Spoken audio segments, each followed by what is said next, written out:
The amount of solute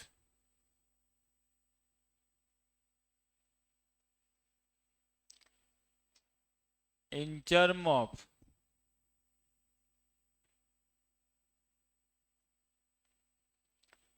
number of gram equivalent, number of gram equivalent present per unit volume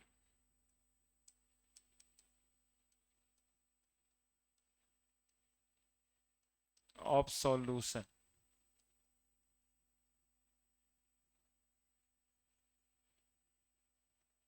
called as normality. The amount of solute in term of number of gram equivalent, in term of number of gram equivalent, number of gram equivalent present per unit volume of solution called as normality.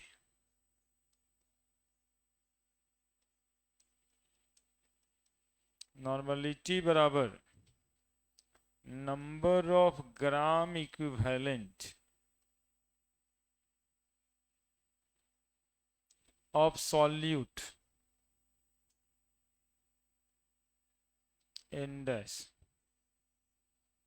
per unit volume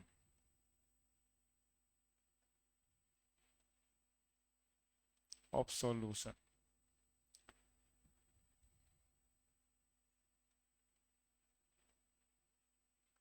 volume litre में लिखना है.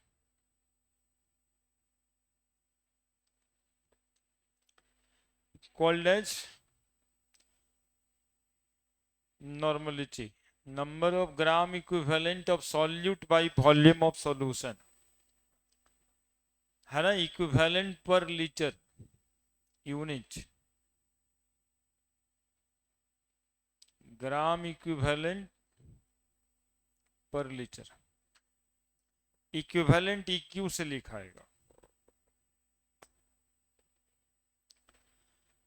अब इसमें main बात हो जाता है ना कि ये नंबर ऑफ ग्राम इक्विवेलेंट क्या होता है, ये समझना होता है. Number of gram equivalent by volume of solution, normality. Solute जैसे पिछले वाले मोलरिटी में नंबर ऑफ मोल पढ़ते थे, बाई वॉल्यूम पढ़ते थे. तो number of mole by volume of solution को कहते थे मोलरिटी. और ये है नॉर्मलिटी जिसमें नंबर ऑफ मोल नहीं, नंबर ऑफ ग्राम इक्विवेलेंट. और नंबर ऑफ ग्राम इक्विवेलेंट को देखो यहां एन डैश से लिखें, नॉर्मलिटी को एन से. यानी नॉर्मलिटी एन बराबर, सिंपल भाषा में बोले, लिख लिए सब. तो नॉर्मलिटी एन बराबर एन डैश बाई वॉल्यूम भी हो जाएगा. N dash by volume, volume को किस चीज में लिखना है, लीटर में. एन डैश बाई भी, वेरी सिंपल. वहां रहता था एन बाई भी, जहां पे वो नंबर ऑफ मोल होता था. ठीक है. नंबर ऑफ ग्राम इक्विवेलेंट क्या होता है ये सीखने वाली बात है. लेकिन अभी फिलहाल जो नंबर ऑफ ग्राम इक्विवेलेंट का फॉर्मूला बन रहा है, ग्राम इक्यू लिख दीजिएगा, बराबर क्या, नॉर्मलिटी गुना वॉल्यूम किस चीज में, लीटर में. दूसरा एक और बात, नंबर ऑफ मिली इक्विवेलेंट. कौन इक्विवेलेंट, तो इसमें क्या करेंगे, नॉर्मलिटी गुना वॉल्यूम किस चीज में लिख देंगे, एमएल में. तो ग्राम इक्विवेलेंट और मिली इक्विवेलेंट निकालने के लिए एक फॉर्मूला तो यहां पर सीधा सीधा दिख रहा है, नॉर्मलिटी गुना वॉल्यूम. ठीक है. लेकिन अभी भी जवाब हम लोग को खोजना है कि नंबर ऑफ ग्राम इक्विवेलेंट कैसे निकलेगा. ठीक है, सवाल में यदि कह के देता है कि नंबर ऑफ ग्राम इक्विवेलेंट इतना है तब तो फिर कोई बात ही नहीं है, लेकिन यदि नंबर ऑफ ग्राम इक्विवेलेंट के अलावे वेट वगैरह देगा तो क्या करना होगा, है ना। तो इसको देखते हैं, लिख दीजिए।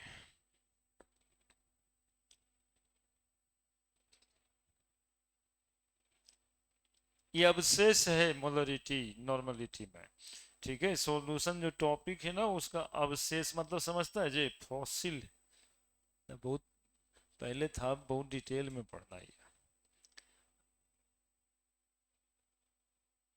अब हटा दिया है, लेकिन कहीं कहीं किताब में मिल जाता है और कहीं कहीं भी आ भी जाता है, इसलिए इसको पढ़ना चाहिए।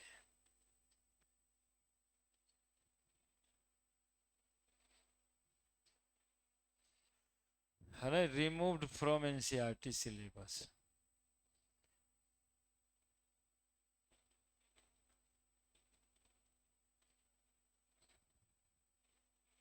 ये वो सोच रहा है कि अब रिमूव ही हो गया तो सर काहे पढ़ा रहे हैं, सोच रहा है ना। कभी कभी मन करेगा ना आईटी करें मेडिकल करें, तो इस वजह से थोड़ा थोड़ा सा कभी आ जाता है काम, इसलिए पढ़ा रहे।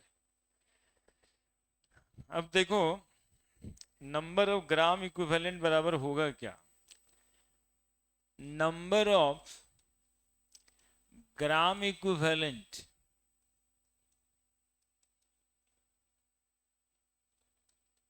बराबर एक्चुअली में वेट बाई क्या, किसी को नहीं पता होगा यार, वेट बाई, देखो तो क्या लिखे, देखो नया वेट आ गया, पहले तो मॉलिक्यूलर वेट था ना सिर्फ, और ये कैसा वेट है, इक्विवेलेंट वेट, ठीक है।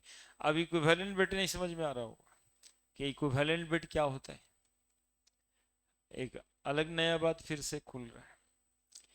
इक्विवेलेंट वेट बराबर बहुत कुछ होता है, शुरुआत में एटॉमिक वेट बाई वैलेंसी होता है, ये अलग कहानी चलने लग गया, इसको सेपरेट दिमाग में रखना है हमको। अभी काम है वेट बाई इक्विवेलेंट वेट से, लेकिन इक्विवेलेंट वेट नहीं पता रहेगा तो बनेगा कैसे। तो इक्विवेलेंट वेट बराबर एटॉमिक वेट बाई वैलेंसी, या फिर दूसरा यदि कोई मॉलिक्यूल होगा ना तो molecular weight by valence factor बोलते हैं।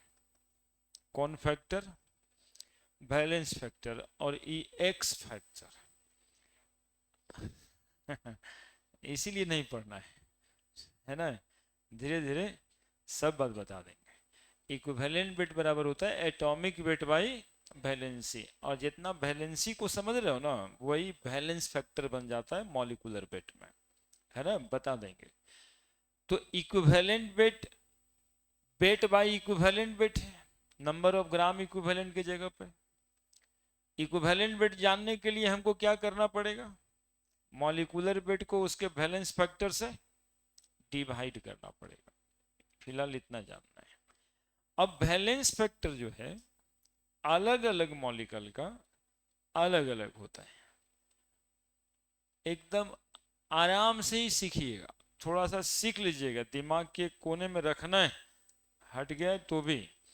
वैलेंस फैक्टर जो है क्या होता है, सुनते रहिएगा, इसमें बहुत बात होगा जो आपको जानना चाहिए।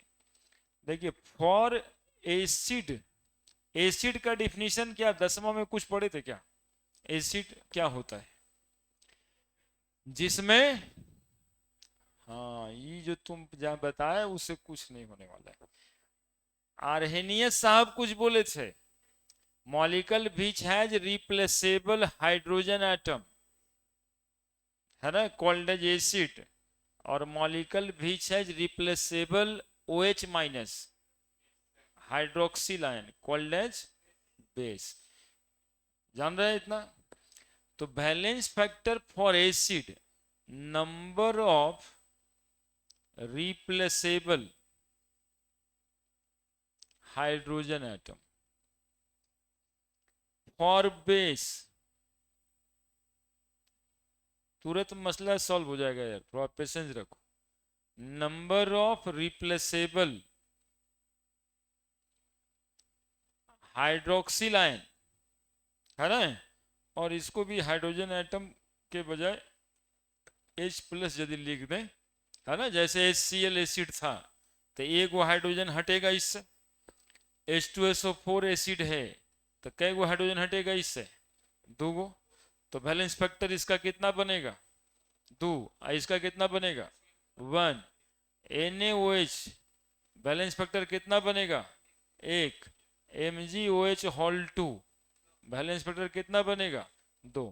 तो वैलेंसी के बराबर ना मैग्नीशियम की वैलेंसी 2, बेसिक फार्मूला यही है ना, यही पहचानने के लिए वैलेंस फैक्टर नाम पड़ गया। तीन तरह का बेसिकली कंपाउंड होता है, एसिड, बेस और सॉल्ट। सॉल्ट हमेशा जो है ना, तुम लोग देखा होगा NaCl सॉल्ट है या नहीं है, कोई शक है तो बताओ। KF या KBr यदि लिख दें ये भी सॉल्ट है।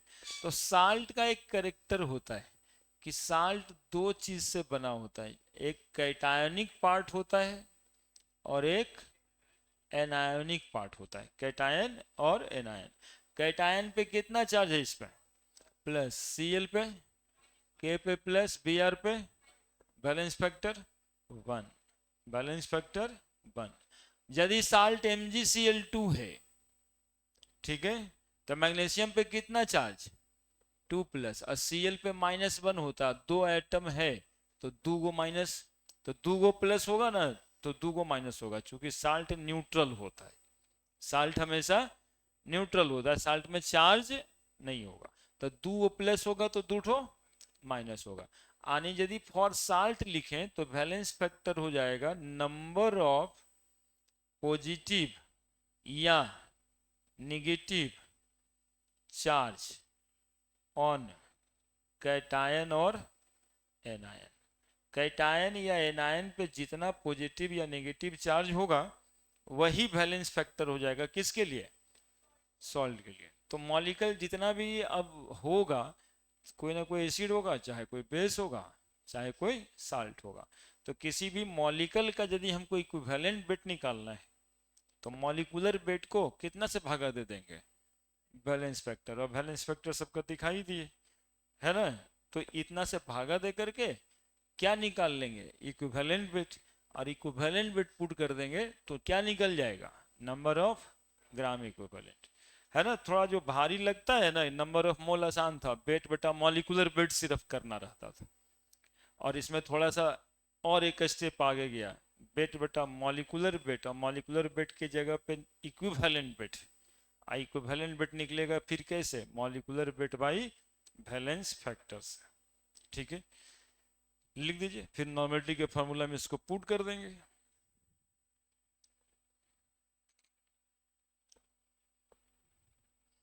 पहले इक्विवेलेंट वेट एक टॉपिक हुआ करता था, 7-8 साल पहले पढ़ाते थे तो 3 दिन लगता था सिर्फ इक्विवेलेंट वेट पढ़ाने में, लेकिन एक बार बदला, फिर दूसरा बार भी बदल गया, इस बार इक्विवेलेंट वेट भी नहीं है और नॉर्मलिटी भी नहीं है, तो अब शेष बच गया है। तो थोड़ा सा जानकारी सिर्फ चाहिए आपको। ये तो पुरनका किताब में एगो चैप्टर हुआ करता था इक्विवेलेंट वेट का,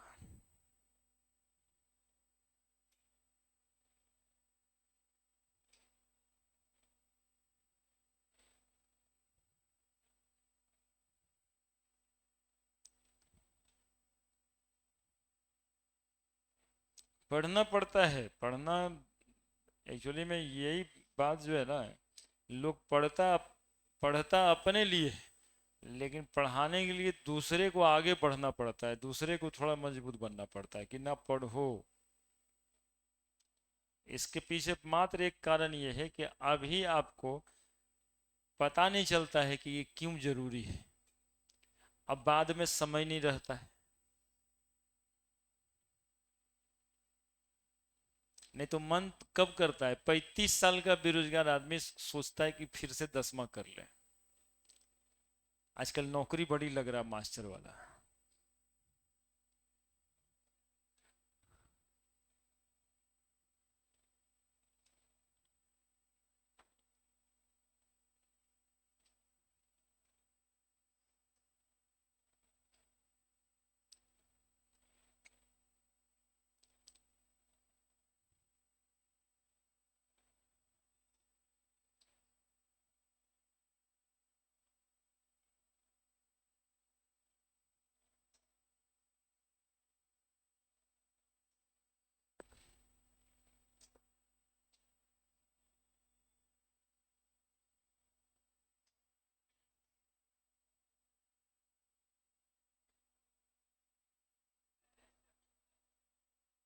फिर से अच्छा बताते हैं।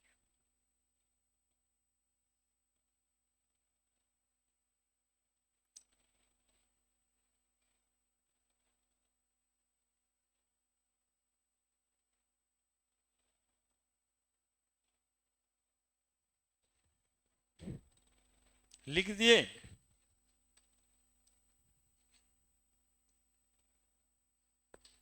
देखो बैलेंस फैक्टर बताए कि यदि कोई एसिड होगा तो उसमें रिप्लेसेबल हाइड्रोजन एटम होता है। एसिड का डिफिनीशन है कि the molecule which contain replaceable hydrogen atom या H plus called as acid. HCl में एक हाइड्रोजन रिप्लेसेबल है, इसका बैलेंस फैक्टर होगा एक। H2SO4 में कै गो हाइड्रोजन रिप्लेसेबल है? दो, बैलेंस फैक्टर होगा दो। बस यही करना है। NaOH में एक ठो OH हट सकता है, बैलेंस फैक्टर है 1। MgOH होल 2 में कितना OH हट सकता है? तो बैलेंस फैक्टर है 2। कोई भी साल्ट होगा तो ये कैटायन और एनायन से बनेगा, ठीक है। जैसे कैल्शियम क्लोराइड, तो इसका बैलेंस फैक्टर होगा कितना? ऐसे तोड़ देंगे, कैल्शियम पे कितना चार्ज हो सका और क्लोरीन पे -1, तो -1 और कै गो एटम है? बोलो, 2 एटम है, तो +2 और -2, तो अब इसका बैलेंस फैक्टर होगा 2, है ना। +2 या -2, तो खाली 2 लेना है। NaCl बताए बैलेंस फैक्टर कितना होगा इसका? 1। बैलेंस फैक्टर नाम है, बैलेंस ही है पोटेशियम का, क्योंकि Br भी जुड़ा हुआ है ना, तो +1 होगा तो -1 ही होगा, इसलिए बैलेंस फैक्टर बोल देते हैं नाम। कितना बैलेंस फैक्टर होगा इसका? इसका बैलेंस फैक्टर 2। बस यही है। अरे तुम बड़ा वाला नंबर, दोनों बराबर है बच्चा, ये -1 है ना, तो -1 इंटू 2, तो -2 ही है ना, -1 तो है ही नहीं क्या।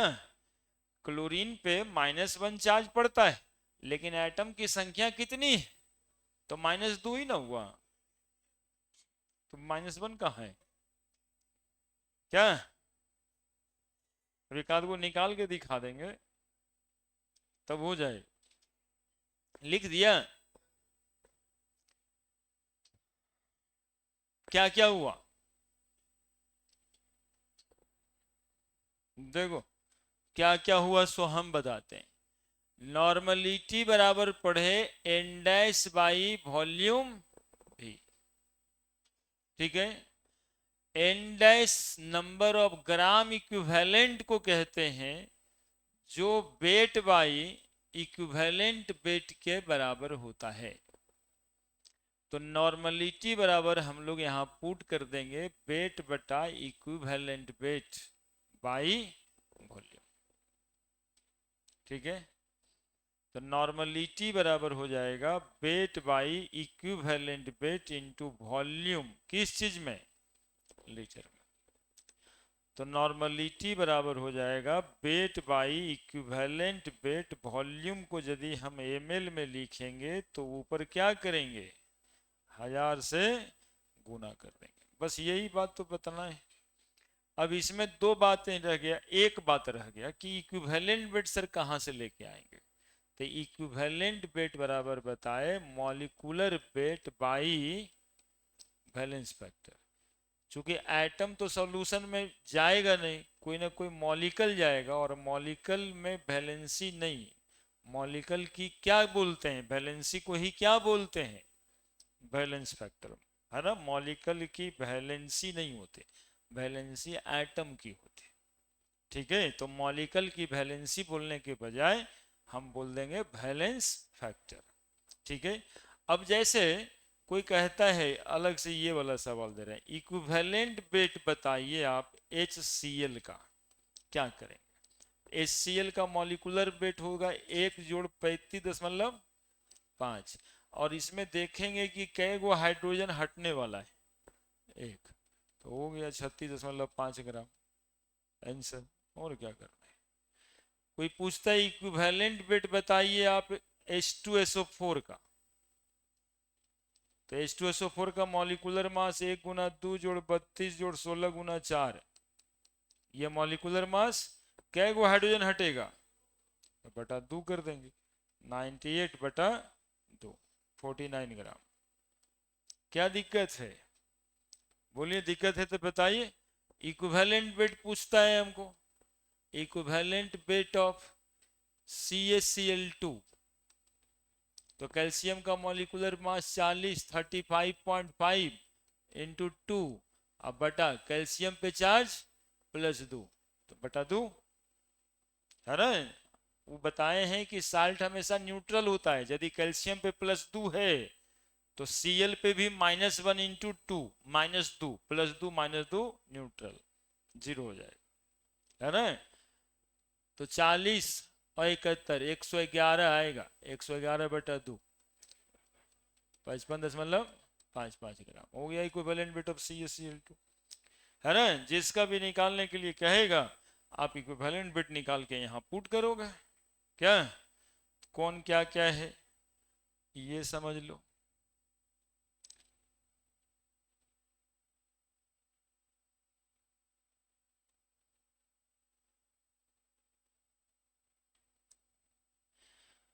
N से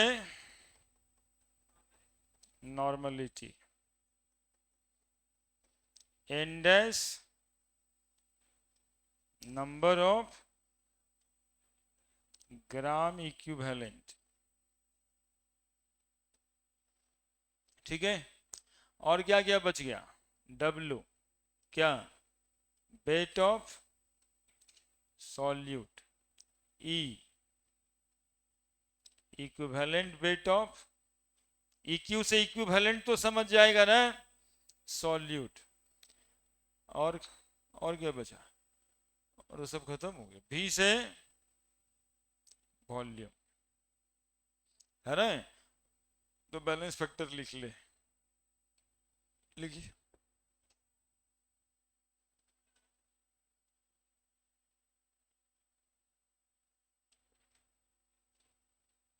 लिख लीजिएगा ये पूरा, तब ये सब एग्जाम्पल करके लिख दीजिएगा।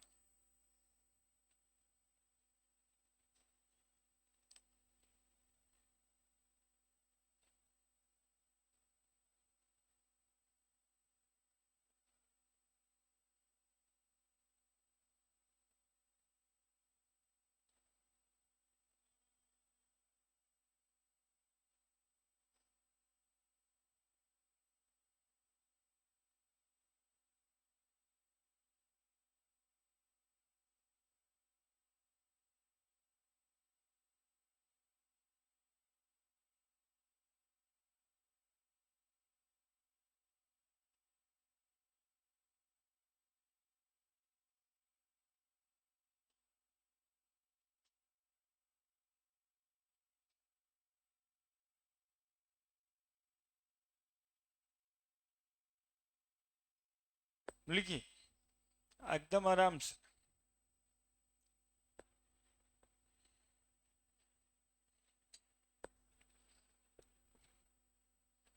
ये आपको भारी लग रहा है तो इसमें कोई बहुत बड़ा बात नहीं है, इस सरकार को भी भारी लगा तब ना हटा दिया।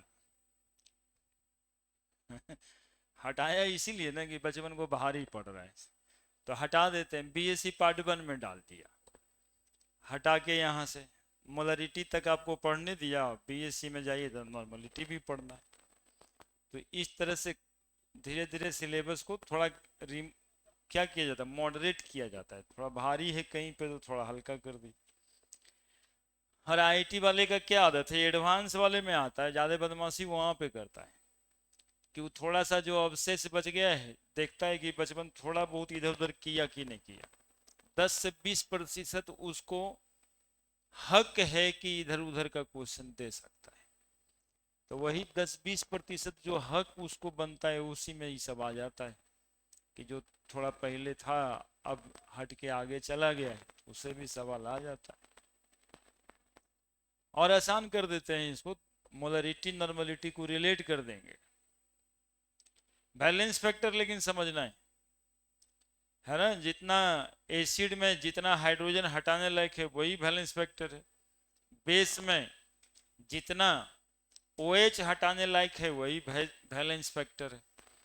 सॉल्ट में कैटायन और एनायन पे जितना पॉजिटिव या नेगेटिव चार्ज होगा वही उसका बैलेंस फैक्टर है। बस इतना ही। जितना पॉजिटिव और नेगेटिव चार्ज, तो जितना पॉजिटिव चार्ज रहता है उतना ही उस पर नेगेटिव चार्ज रहता है, कम बेसी रहता ही नहीं है ना। दोनों में से कोई एक को चार्ज तुमको पता चल गया है तो वही पुट कर देना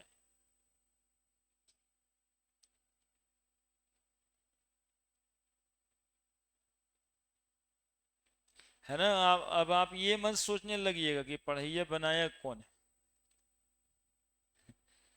पढ़ना नहीं रहता तो कितना अच्छा रहता है ना।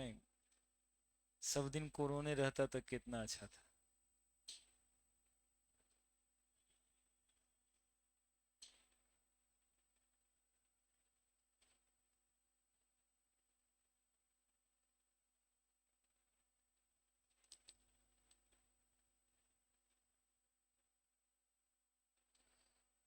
वो जो एग्जाम्पल सब दिए ना, HCl का इक्विवेलेंट वेट, H2SO4 का इक्विवेलेंट वेट, सब लिख दीजिएगा।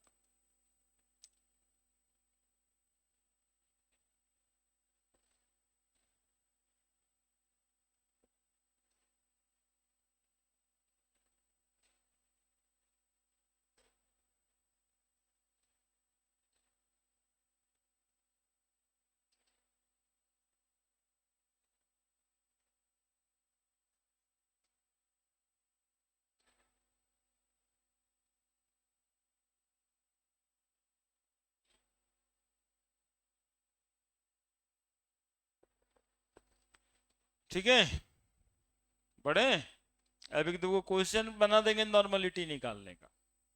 क्वेश्चन 20 ग्राम ऑफ NaOH, जितना सवाल बताएं सब में NaOH लिखे, present in 400 ml of solution, calculate its normality.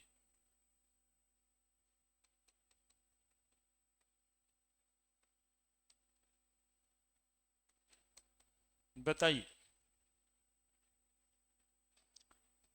20 gram NaOH 400 ml solution में प्रेजेंट, पूछता है नॉर्मलिटी कितना है।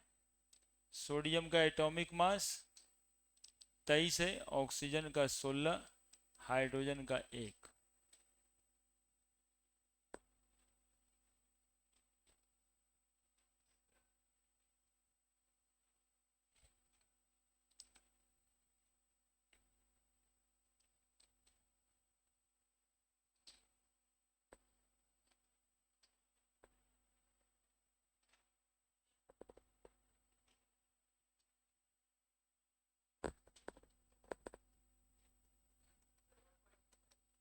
वन 1.25, हाँ सही तो बताए। ठीक है।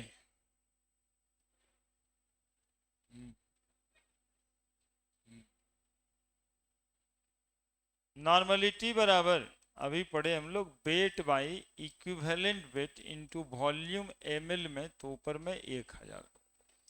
W वेट बराबर कितना है, 20 ग्राम NaOH लिखा है ना जी। इक्विवेलेंट वेट NaOH का निकालना पड़ेगा। तो मॉलिक्यूलर वेट है 23, 16 प्लस 1 बटा कितना बताओ जी, 1। चूंकि इसमें एक ही OH तो रिप्लेसेबल है, तो बैलेंस फैक्टर है 1, तो 40/1 बराबर आ गया 40 ग्राम। इक्विवेलेंट वेट आ गया 40 ग्राम। वॉल्यूम 400 ml लिखा ही है, तो अब क्या रह गया, वैल्यू पुट 5 और आंसर गेट गाट। वेट 20 ग्राम, इक्विवेलेंट वेट 40, यही ना जी, गुना 400 और ऊपर में 1000, तो 20 दूनी 40, 400 2.5 से कट जाएगा।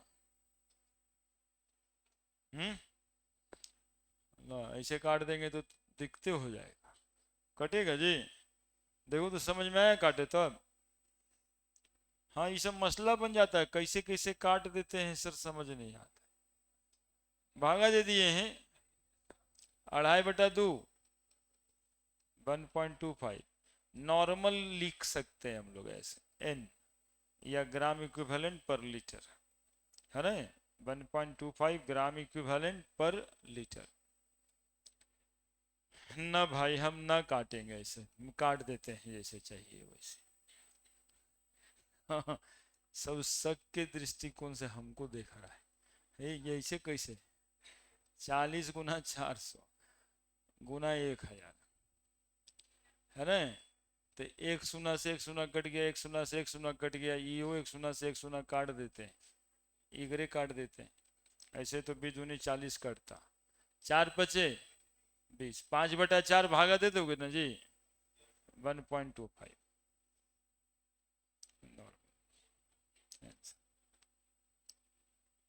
हाँ।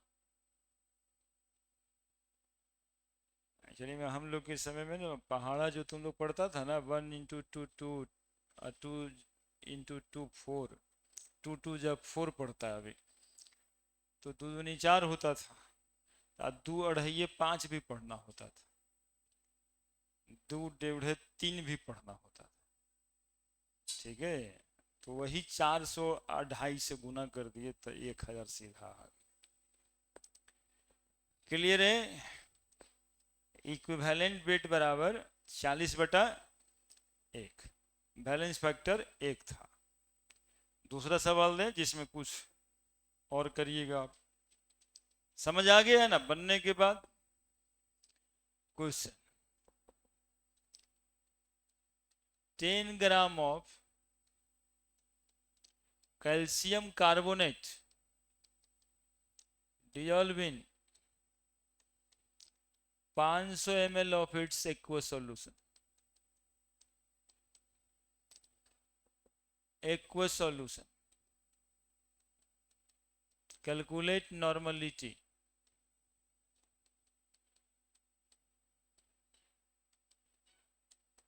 कैल्शियम का एटॉमिक मास 40, कार्बन का 12, ऑक्सीजन का 16, और कैल्शियम कार्बोनेट देख लो इधर एक बार, कैल्शियम कार्बोनेट का वैलेंस फैक्टर कैसे निकलेगा, तो कैल्शियम पे कितना चार्ज होता है, और कार्बोनेट पे भी 2 ही होता है, तो वैलेंस फैक्टर कितना होगा इसका।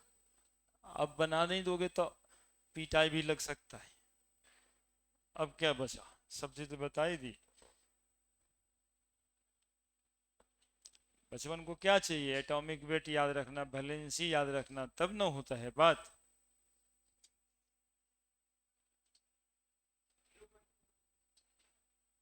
जीरो 0.4, ठीक है। काहे आपको नींद आ रहा है क्या, पानी वानी पीजिए ना जाकर।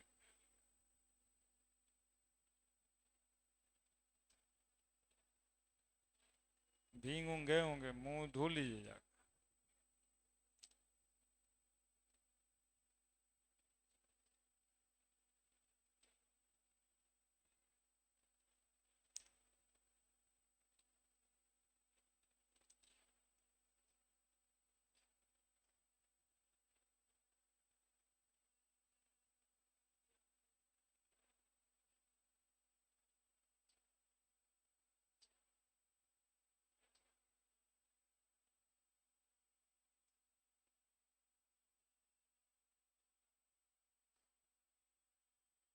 क्या चाहते हैं?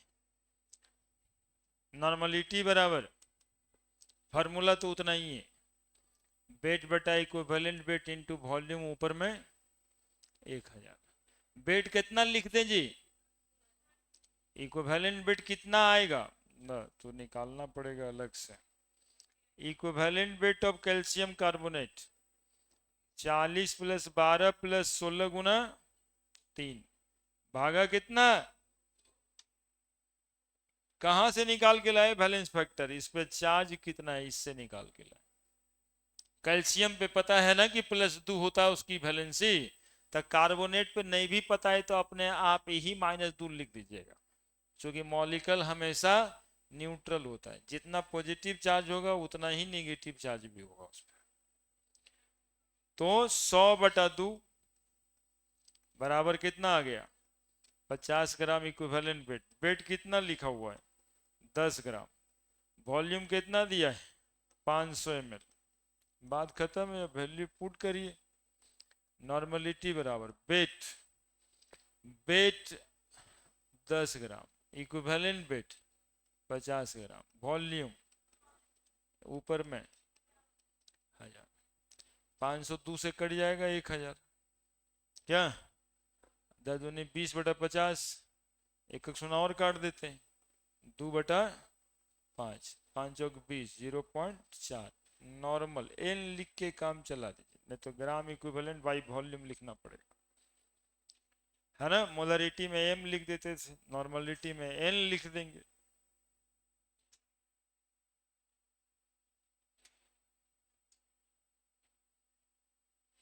है ना, पहले बैच में नॉर्मलिटी हम ना पढ़ाए, अब एक दो बच्चा थोड़ा खोजता रहता है तो उसको मिल गया कहीं पे, बोलने के लिए रहा ना जी कि सर ये वाला सर, है ना। तो धीरे धीरे छोड़ने में भी नहीं बनता, पढ़ाने में दिक्कत होता है थोड़ा सा, लेकिन आप लोग ध्यान से थोड़ा पढ़ लीजिएगा तब ठीक है। अब देखिए हम आपको एक ठो पीछे का कहानी बताते हैं। Relation between molarity and normality देखते रहिएगा ये दोनों कैसे जुड़ल है एक दूसरे से, है ना। नॉर्मलिटी वाला फार्मूला से यदि हम इक्विवेलेंट वेट निकाल के नहीं बना पाए तो मोलरिटी निकाल के नॉर्मलिटी निकाल सकते हैं, है ना। बेसिकली ये बताना था हमको, इसी के वजह से वो आते रहता है, क्योंकि थोड़ा थोड़ा मोलरिटी से जुड़ गया है। सुनते रहिए। मोलरिटी बराबर पढ़े थे, क्या पढ़े थे बताओ? Number of mole of solute N by, एकदम लिखना कोई नहीं, केवल देखना है, वॉल्यूम ऑफ सॉल्यूशन भी, ठीक है। लिखना नहीं है, केवल देखना है। नॉर्मलिटी बराबर क्या पढ़े हैं भाई? Number of gram equivalent of solute n dash by volume of solution भी, क्या जी? बोलते रहना मेरे साथ। मोलरिटी बटा नॉर्मलिटी कर देते हैं, मोलरिटी बाई नॉर्मलिटी कर देते हैं, क्या लिखेंगे? अरे वाह, एक स्टेप आगे बता दिया तो तुम लोग तो, यही ना। भी कट जाएगा कि नहीं? दोनों तो वॉल्यूम ही है, ठीक है, दोनों तो वॉल्यूम ही है। तो मोलरिटी बाई नॉर्मलिटी बराबर लिख दे क्या? अरे वाह, बस यही तो चाहिए। N by n dash, n क्या है तो number of mole, number of mole बराबर क्या होता है? Weight by molecular weight. और नंबर ऑफ ग्राम इक्विवेलेंट बराबर अभी पढ़ा है, वेट बाई इक्विवेलेंट वेट। अब इसको पुट कर देते हैं, मोलरिटी बाई नॉर्मलिटी बराबर वेट बाई मॉलिक्यूलर वेट और वेट बाई इक्विवेलेंट। अब क्या कट जाएगा, वेट कट जाएगा। तो मोलरिटी बाई नॉर्मलिटी बराबर वेट, वेट तो कट गया, वो एम नीचे आया, ई बाई ई ऊपर जाएगा, एम नीचे आएगा। ठीक है, देखिए कितना नाजुक रिश्ता है, आप लोग देखिए। ई बराबर पढ़े हैं, ई बराबर पढ़े हैं molecular weight by balance factor. अब ये वाला पुट कर देते हैं इसमें। तो मोलरिटी बाई नॉर्मलिटी बराबर ई बाई ई बराबर ही तो लिखना था, ई बराबर molecular weight by balance factor into into M. ठीक है, अब एम से एम कट गया, देखिए कैसे छटते जा रहा है सब, एम से एम गया। मोलरिटी बाई नॉर्मलिटी बराबर, बस इसी वजह से आते रहता है। आप नॉर्मलिटी वैसे नहीं निकालिए तो आप ऐसे तो निकाल ही सकते ना भाई, नॉर्मलिटी बराबर बैलेंस फैक्टर गुना मोलरिटी, है ना। आप सीधा सीधा उसका मोलरिटी निकालिए, और मोलरिटी निकालने के बाद बैलेंस फैक्टर से गुना कर दीजिएगा तो नॉर्मलिटी आ जाएगा। अभी जो दो सवाल दिए, यदि डायरेक्ट आप नॉर्मलिटी नहीं निकालते हैं, आपको इक्विवेलेंट वेट नहीं पता है, तो आप मोलरिटी निकाल दीजिए पहले उसका, और NaOH का बैलेंस फैक्टर 1, बाद में 1 से गुना कर दीजिए मोलरिटी को, है ना। या बैलेंस फैक्टर यदि 2 है तो 2 से गुना कर दीजिए, तो नॉर्मलिटी निकल जाता है। यही वजह से जरूरी है बैलेंस फैक्टर।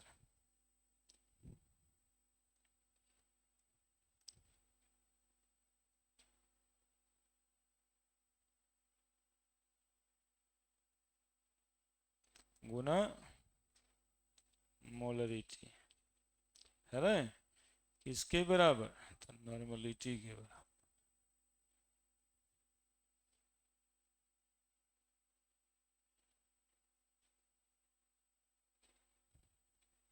ठीक है, अब उतारिए।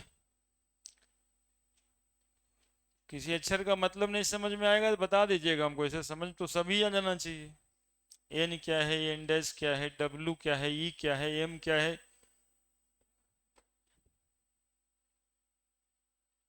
एन तो हम लिख दिए पहले ही, नंबर ऑफ मोल भी वॉल्यूम, एन डैश भी लिख दिए हैं, E W E M molecular mass.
है ना, बैलेंस फैक्टर तो आपको कह दिए, हम तो पहले एक्स फैक्टर बोलते थे, तो डरते हैं तो और डरा देते हैं, एक्स फैक्टर।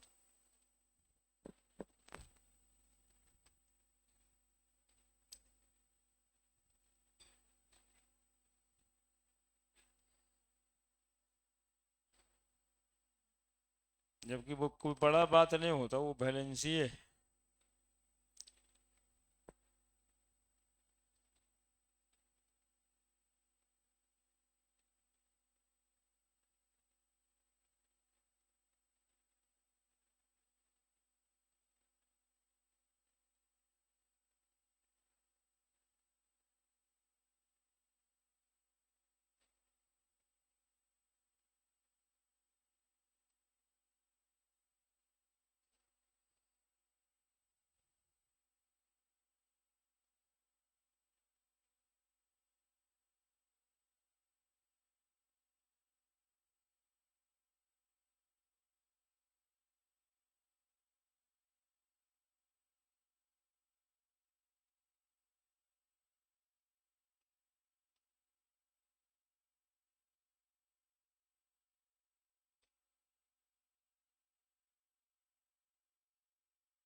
पीछे वाले का पंखा बंद कर दीजिए ना, फिर वो कटेगा।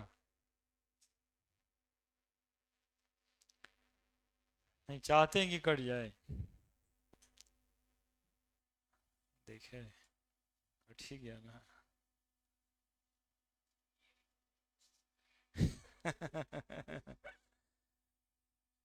इसके लिए अलग व्यवस्था है एक्चुअली में।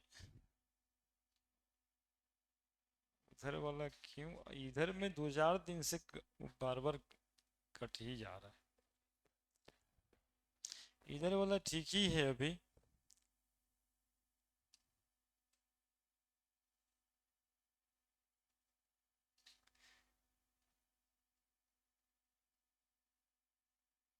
अभी लगाए 1 आध साल हुआ है, लेकिन अभी तक ऐसा कभी हुआ नहीं कि कट गया।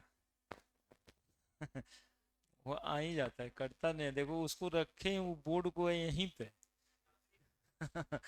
हाँ, यदि कोई ऐसे होने लगेगा तो क्या करेंगे, उसको कुछ किए नहीं।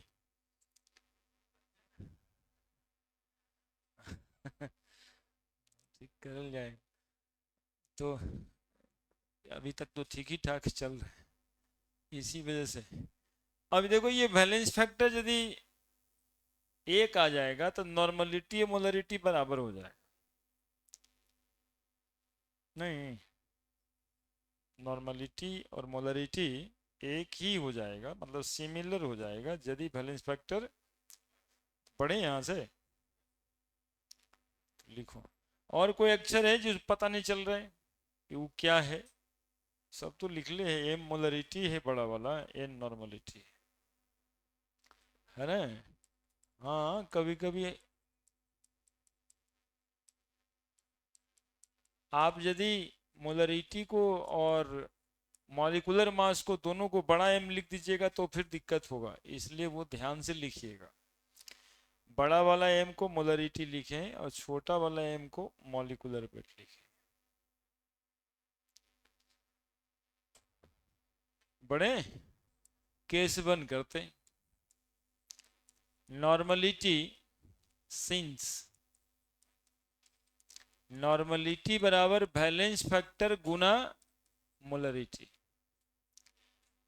If balance factor is equal to 1, example HCl, NaOH, CH3COH, ये वाला हाइड्रोजन हटेगा, एगो OH हटेगा इससे, H हटेगा इससे, NaCl, एगो प्लस एगो माइनस, एक ठो केवल प्लस,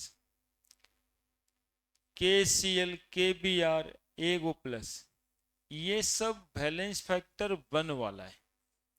तो ये सब में बैलेंस फैक्टर 1 आएगा, और 1 यदि आया तो 1 गुना मोलरिटी, यानी नॉर्मलिटी बराबर मोलरिटी, नॉर्मलिटी बराबर मोलरिटी, है ना।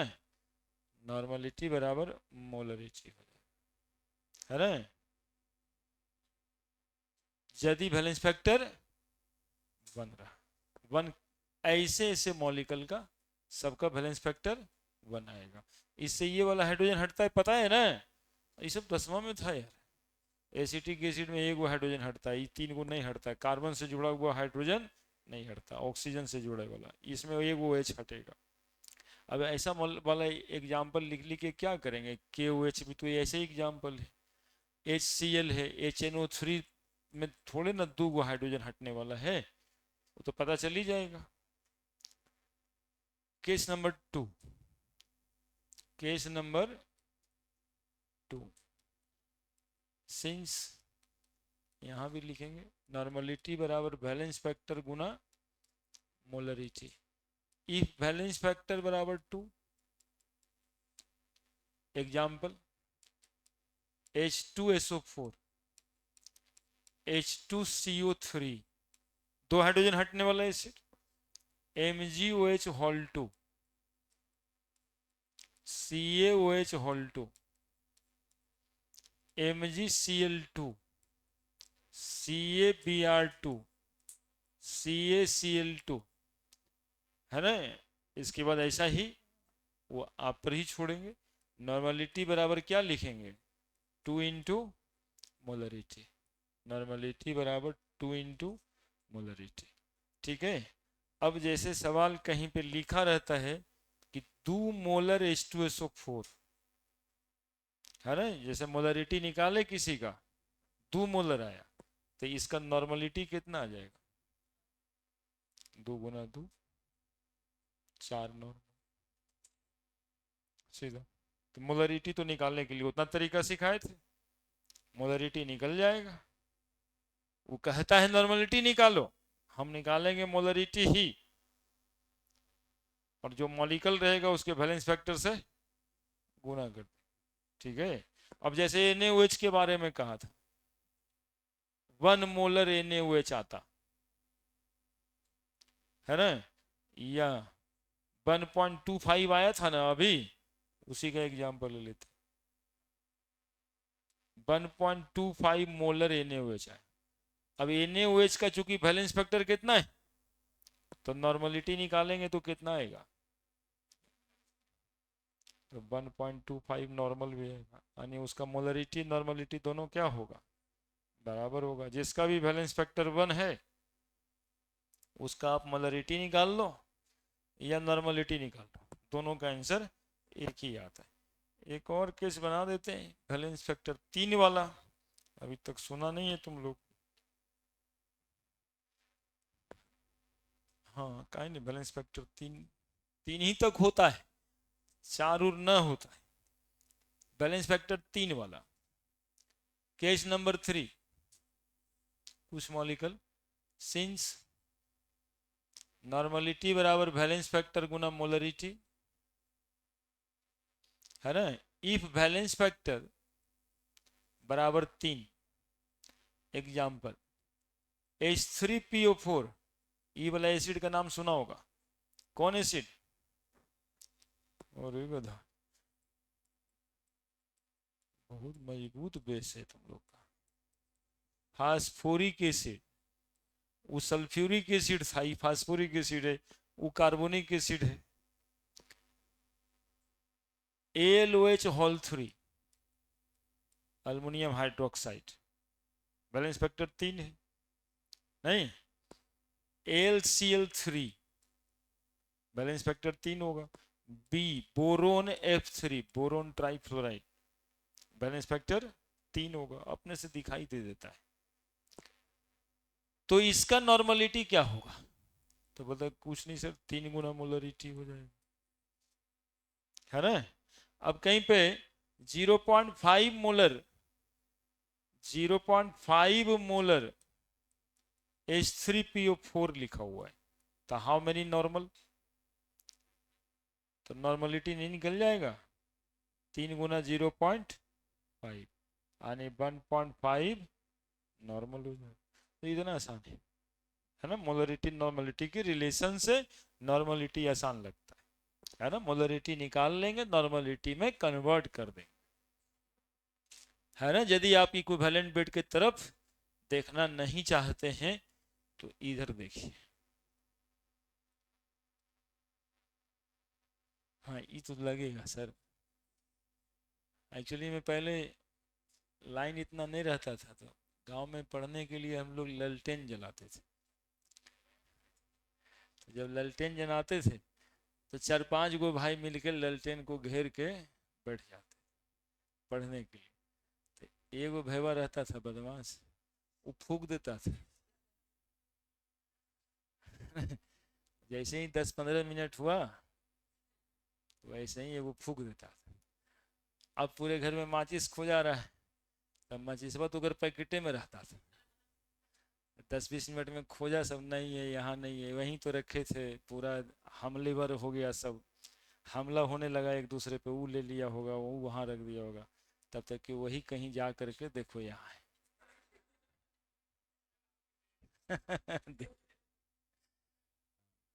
वो है भी हमारा सरकारी मास्टर हाँ सब हाँ, तो 2-4 वो मिल के भाई बहन सब, कजन ब्रदर भी रहता है, आप तो अकेले। तो वही वाला बात करता है। और लाइन देखा कट गया, टीवी तो कटा नहीं, तब गर्मी लग रहा है, अंधेला हो गया। ऐसे बहाना बना बना के अपना। हाँ कभी कभी नहीं होता था, अब उतना देर 10 मिनट सलाई नहीं मिल रहा है तो ललटेन नहीं जला, तो उतना देर में इधर चाचा जी घुसा गए, उधर चाची घुसा गई, बस बात खत्म। उसके बाद पढ़िएगा कि अब सुनिए। तो भैया चाहता था ऐसे ही हो। हम लोग जाए सूते।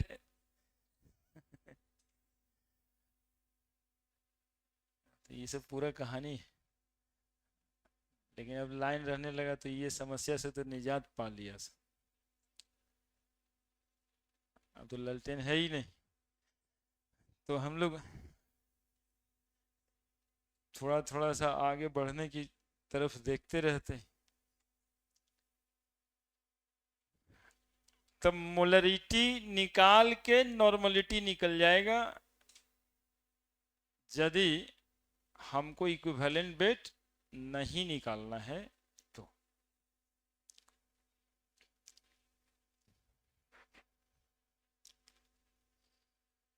ये सब एग्जाम्पल है, केवल इतना ही नहीं, ऐसा वाला सब जिसका भी बैलेंस फैक्टर 2 होगा। क्लियर है? अब एक पीपीएम बचा है। हाँ रुके, कोई दिक्कत नहीं है। रुके।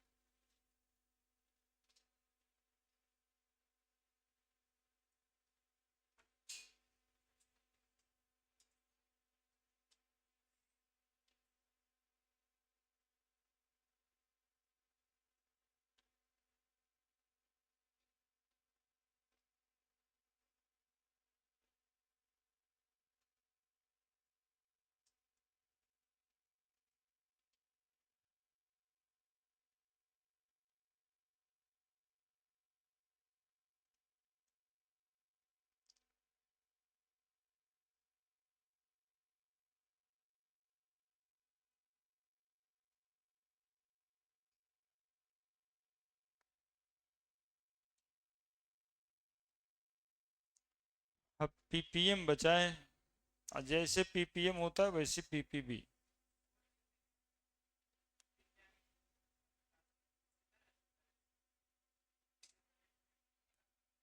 एक्चुअली वो शेयर करता है ना इलेक्ट्रॉन का, है ना, तो वो ऐसा मॉलिक्यूल बनाता है जो जल्दी से टूटे नहीं।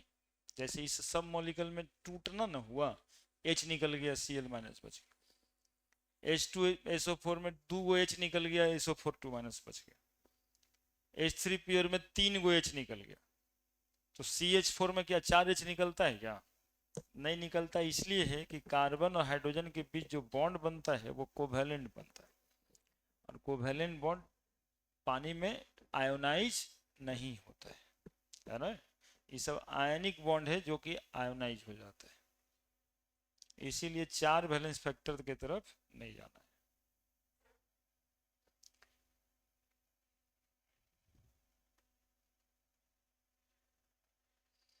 यही 3 मोटे मोटे तौर पे वैलेंस फैक्टर होता है। इसी में एग्जाम्पल्स याद रखना है, और वैलेंस फैक्टर और नहीं खोजना है।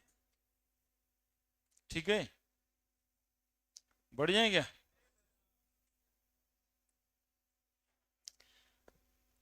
अब एक ठो क्वेश्चन तो बनता है। 0.5 molar H2SO4 of 500 ml solution added with 0.2 molar HNO3 of 200 ml solution. Calculate normality of mixture.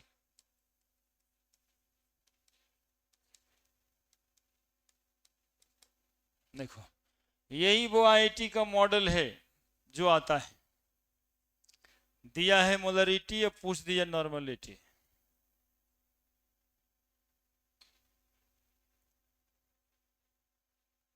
ऐसा के क्वेश्चन के लिए बताना है।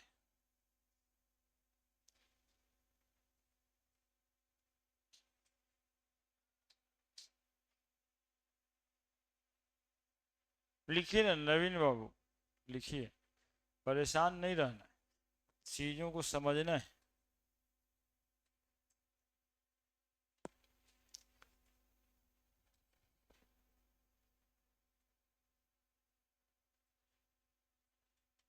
दिया है मोलरिटी, पूछ दिया नॉर्मलिटी।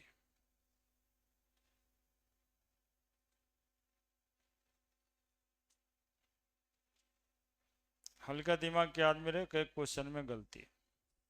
दिया मोलरिटी तो निकाले नॉर्मलिटी कैसे, मोलरिटी ये पूछता। हाँ, नॉर्मलिटी नहीं जानने वाले लोग ऐसे बोल सकते हैं, लेकिन निकलेगा।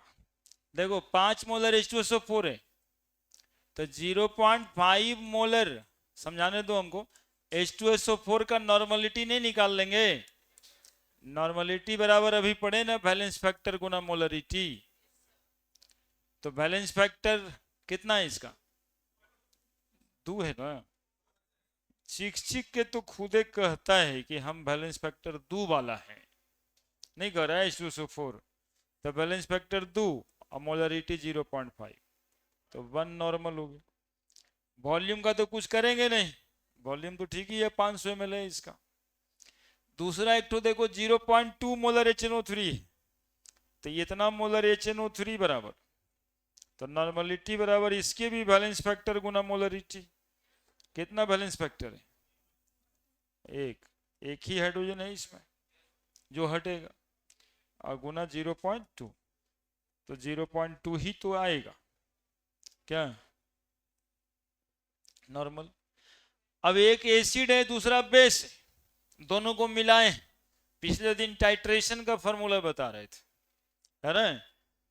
Na माइनस NbBb, जहां जहां मोलरिटी लगाए वहां वहां नॉर्मलिटी कर देंगे, बराबर normality of mixture volume of acid plus volume of base. Acid H2SO4 है, उसकी नॉर्मलिटी कितनी, 1, वॉल्यूम कितना 500 ml, नॉर्मलिटी बेस का कितना 0.2, वॉल्यूम कितना बेस का 200 ml,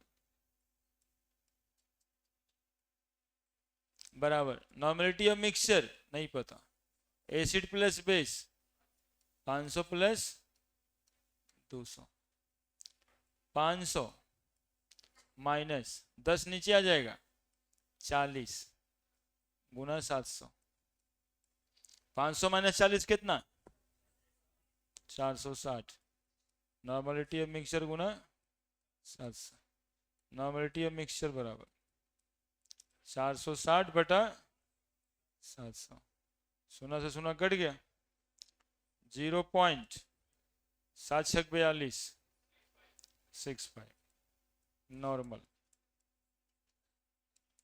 है ना।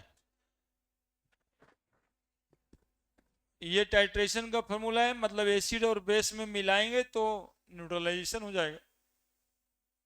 दो चीज मिलाएंगे तो कैसे क्वेश्चंस बनाए, इस पर पिछले दिन डिस्कशन हुआ था।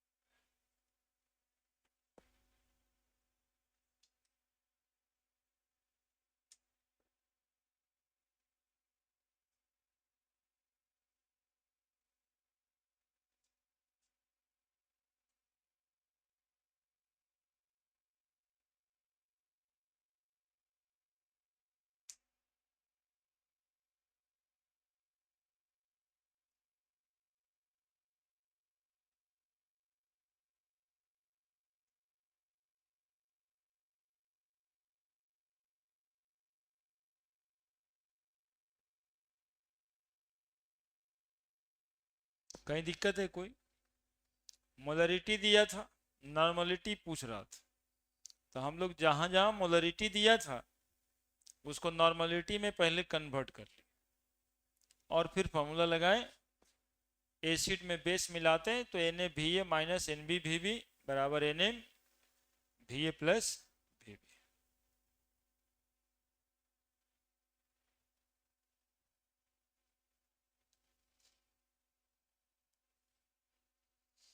हाँ, तुम इतना सवाल पूछा लेकिन ये तुरंत नहीं मिला अभी। मिला था, मिला था।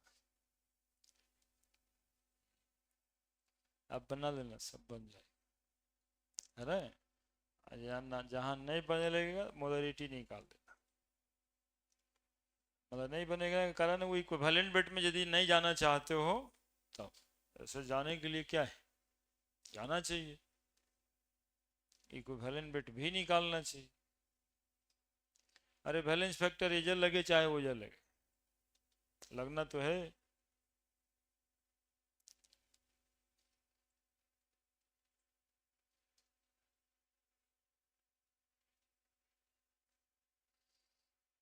एडवांस लैंग्वेज में, ठीक है, चाहे इस तरह से निकालना। ये आयनिक इक्विलिब्रियम में भी है ना, इस वजह से एक जगह और बारहमा में इलेक्ट्रोकेमिस्ट्री में जरूरत पड़े, दो तीन जगह पे काम आता है। तो यहाँ हटा दिया है, वहां थोड़ा सा रहने दिया।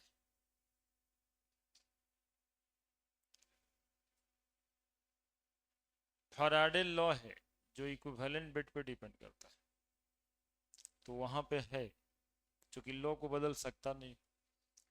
अब वहां पे इक्विवेलेंट बिट बताना पड़ेगा, इसलिए थोड़ा थोड़ा जान के रखोगे तो अच्छा ही है। चलो पीपीएम पढ़ लेते हैं। अब बाकी बात रहा क्वेश्चन, तो क्वेश्चन तो बनेगा पार्ट पर मिलियन। पार्ट पर मिलियन ई क्या है? तो ये का साइंटिस्ट लोग को बाद में बनाने वाला एक ठो कंसंट्रेशन का टर्म है, जो खास स्पेशल कुछ चीजों के लिए बनाए, है ना।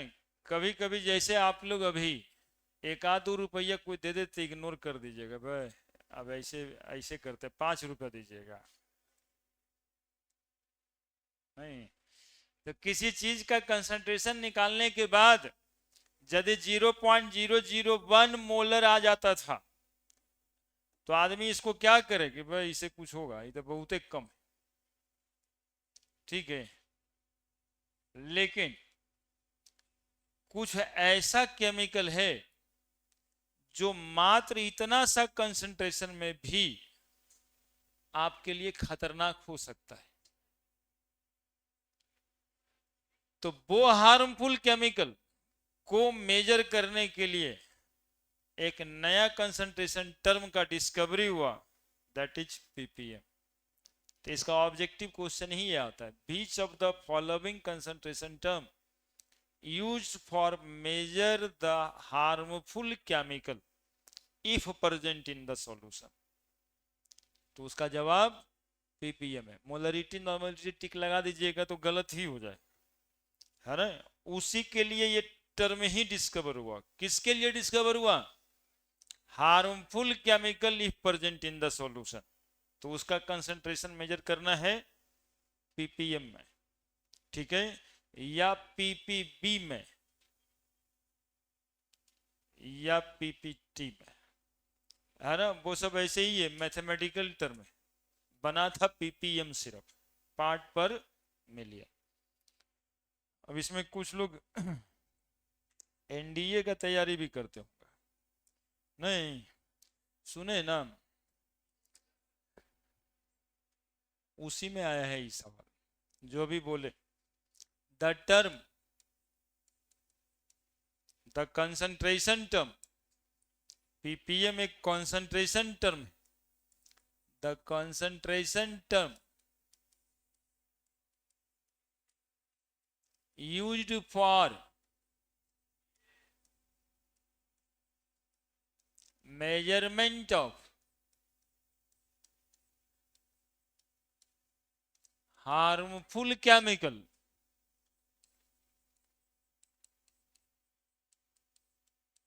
if present in the solution.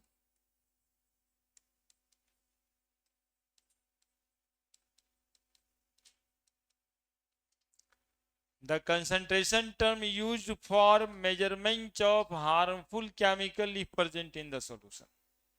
ठीक है, पहला इंपॉर्टेंट बात यह है कि एक ऐसा कंसंट्रेशन टर्म बताइए जिससे हार्मफुल केमिकल का कंसंट्रेशन मेजरमेंट होता है। तो आपका जवाब होगा क्या? ppm।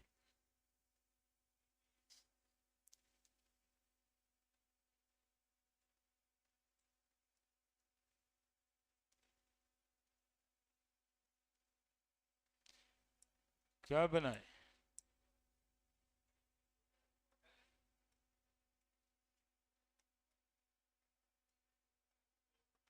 कोक बना, ठंडा का बोतल, ठीक है। और ये ठंडे के बोतल पीने के लिए कुछ लोग मना करते रहते हैं, ठंडा मत पीजिए, गर्मी आएगा तभी मना करेंगे, क्योंकि वही पीने का टाइम। मना करने के पीछे रीजन बताते हैं कि इसमें डीडीटी है, इसमें हो सकता है बीएचसी हो, इसमें हो सकता है क्लोरोफॉर्म हो, इसमें हो सकता है ब्लीचिंग पाउडर हो, और सही में ये सब रह सकता है, ये सब रह सकता है। हाँ, ब्लीचिंग पाउडर से टंकी साफ करते हैं हम लोग, पानी वाला है। हाँ, पानी का टंकी साफ होता है, उसी से साफ करते हैं। ब्लीचिंग पाउडर ही घर में आजकल आता है, जैसे पानी का टंकी साफ करने के उजला उजला जो पाउडर रहता है ना, कैल्शियम ऑक्सीक्लोराइड CaOCl2। चूंकि पानी साफ करने के लिए ये सब केमिकल इस्तेमाल होता है। पानी में फंगल एक्टिविटी नहीं हो, पानी में माइक्रोबियल एक्टिविटी नहीं हो, इसलिए पानी को साफ किया जाता है किससे? डीजीटी से, चाहे बीएचसी से, चाहे क्लोरोफॉर्म से, चाहे ब्लीचिंग पाउडर से। अब ये साफ करने के लिए इस्तेमाल किया जाता है, तो कुछ ना कुछ अमाउंट में पानी में रह भी जाता है। जैसे आप देखे होंगे टंकी साफ होता है तो घर में 1-2 दिन तक उसका थोड़ा थोड़ा सा पार्टिकल आते रहता है, पानी में स्मेल होता है इसके वजह से।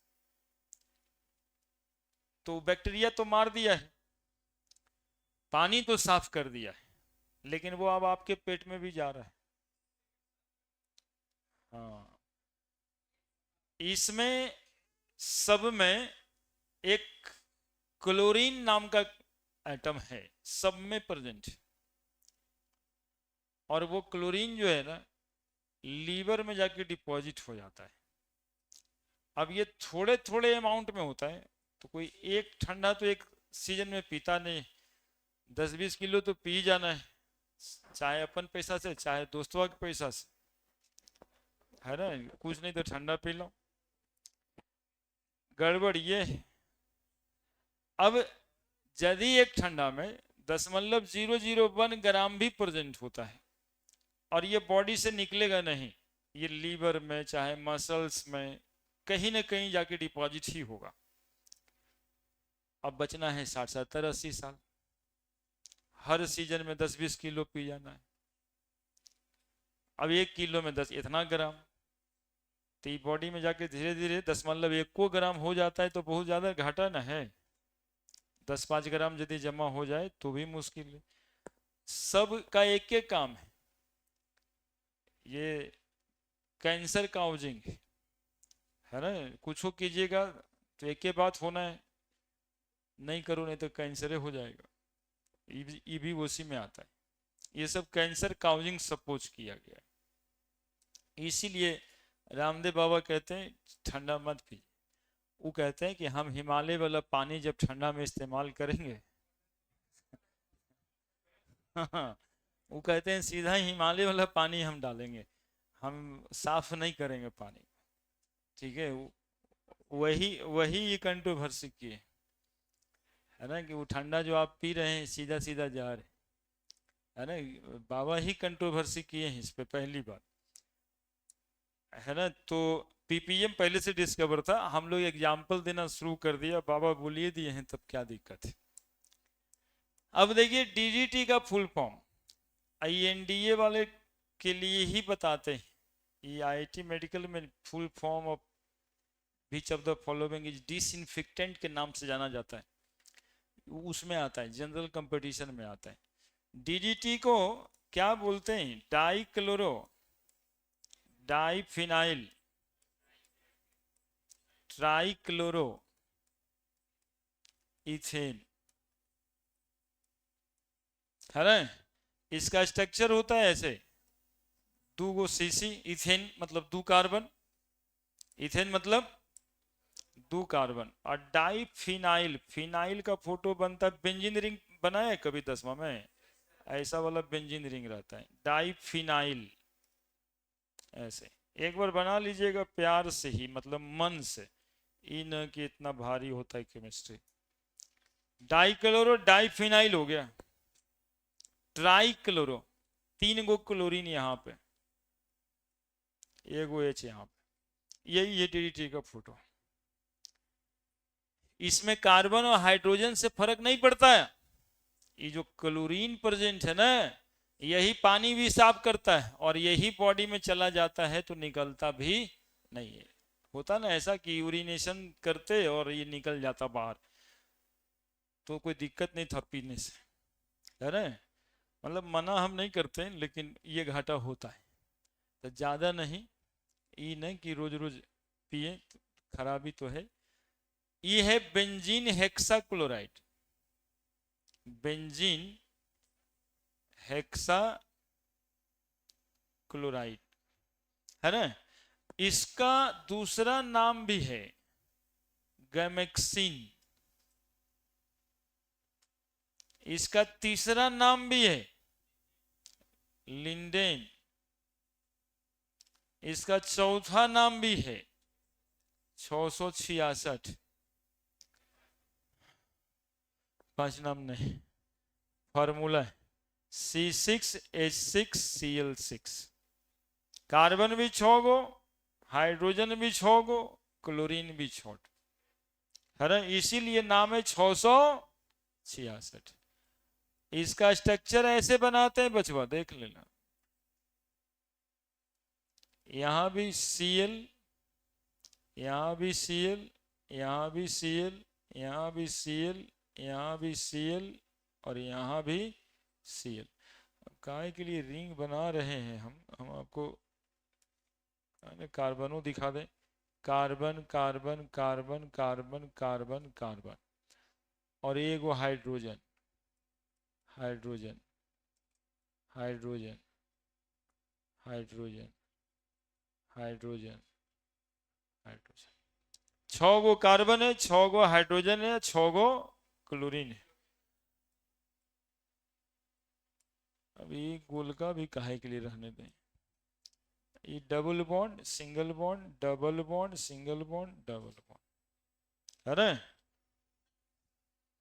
क्लोरोफॉर्म कहते हैं CHCl3, इसमें कोई प्रॉब्लम है ये नहीं है। और ब्लीचिंग पाउडर कहते हैं CaOCl2। सब में एक चीज कॉमन है और वो है क्लोरीन। कार्बन हाइड्रोजन से कोई अंतर ना पड़ रहा है, कार्बन हाइड्रोजन तो ठीक ही था। फोटो दिखाई पड़ रहा है सबको, बना लो। ये एनडीए का परीक्षा दोगे तब काम देगा। जनरल कंपटीशन, जब तक जनरल कंपटीशन में जाते हो तब तक ये सब जनरल नॉलेज ही है ना, कि पीपीएम कैसे केमिकल सब्सटेंस को मेजर के काम करने में आता है, कौन सा कंसंट्रेशन टर्म है जो कि हार्मफुल केमिकल को मेजर करता है। डीडीटी का फुल फॉर्म क्या है, डीडीटी में आखिर ऐसा क्या है जिससे इसको सपोज किया गया है कार्सिनोजेन, तो क्लोरीन है ना। तो ये सब बातें लिख दो, ठंडा बोतल बना करके लिख दो।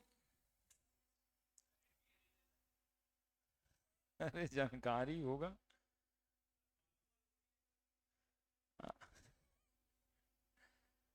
अल्कोहल सेंट्रल नर्वस सिस्टम पे इफेक्ट करता है, उसका इफेक्शन दूसरे तरीके का है ना। उसमें क्लोरीन वगैरह नहीं होता, C2H5OH है, उसमें कार्बन हाइड्रोजन होता है, लेकिन वो सेंट्रल नर्वस सिस्टम को इफेक्ट करता है।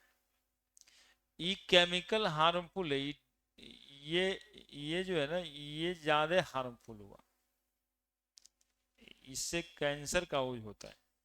अल्कोहल से कहीं डिफाइंड नहीं है कि कैंसर का यूज होता है। लीवर खराब उससे भी होता है, लेकिन एक्सेसिव कंजप्शन ऑफ अल्कोहल, तो उस कैटेगरी में इसको नहीं डालना है। ये दोनों में बिल्कुल डिफरेंस है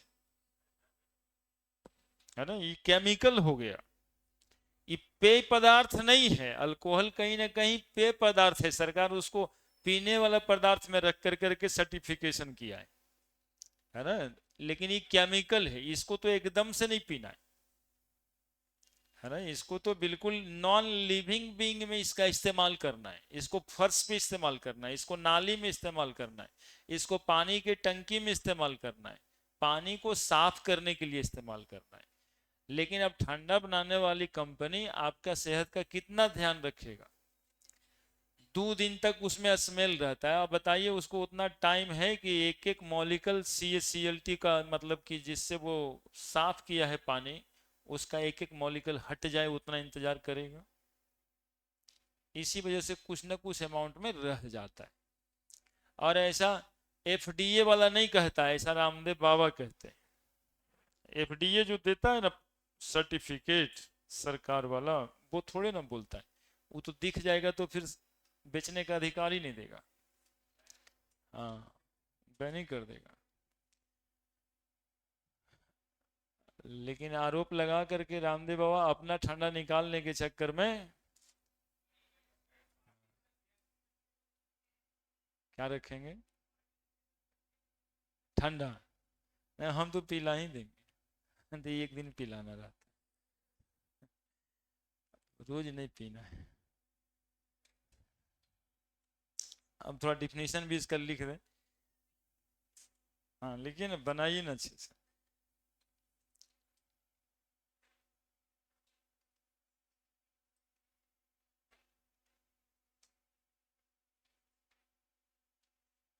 सरकारी नौकरी का क्वेश्चन होगा वो। BSc का कॉमर्शियल नाम क्या है? गैमेक्सिन, लिंडेन, कोई भी ऑप्शन में रहे, टिक लगाइए। है ना, गैमेक्सिन या लिंडेन उसका कॉमर्शियल नेम। बेंजीन हेक्साक्लोराइड तो फुल फॉर्म है, और 666 कहने के पीछे इसका फार्मूला है।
बच गया।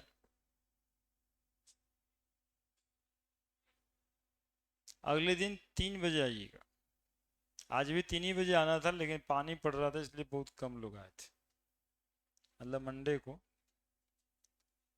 है ना, 3 से 4 ऑर्गेनिक केमिस्ट्री पढ़ा देंगे, 1 घंटा।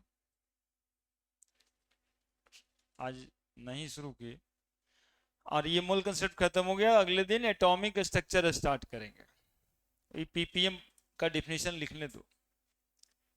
पीपीएम कहते कि इसको है, ये तो इसके लिए बताना था पीपीएम, ताकि लंबे समय तक याद रहे। The amount of solute in gram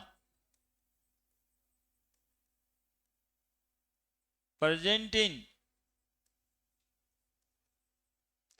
million gram, million gram of its solution.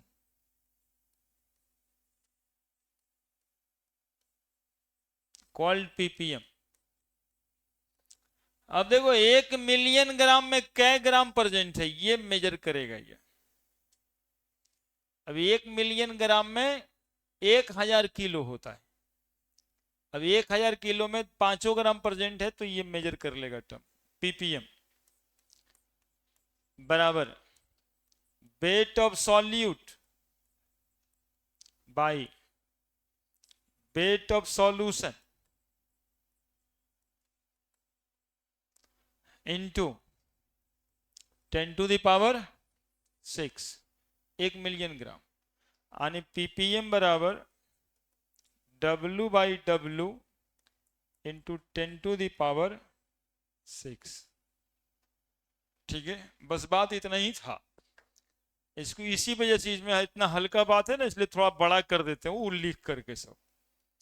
Ppm बराबर W/W इंटू 100 लिख दो तो 10⁴ नहीं लिख दोगे? 6 शून्य था, 2 शून्य बाहर कर दिए।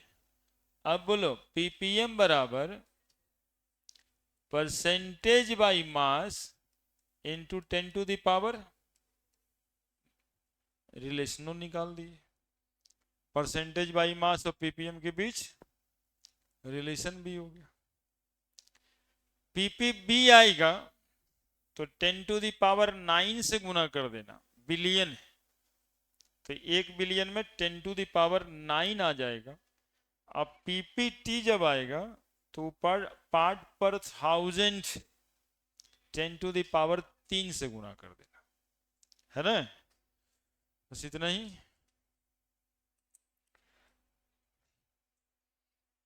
आइए फिर, हाँ आ जाइएगा।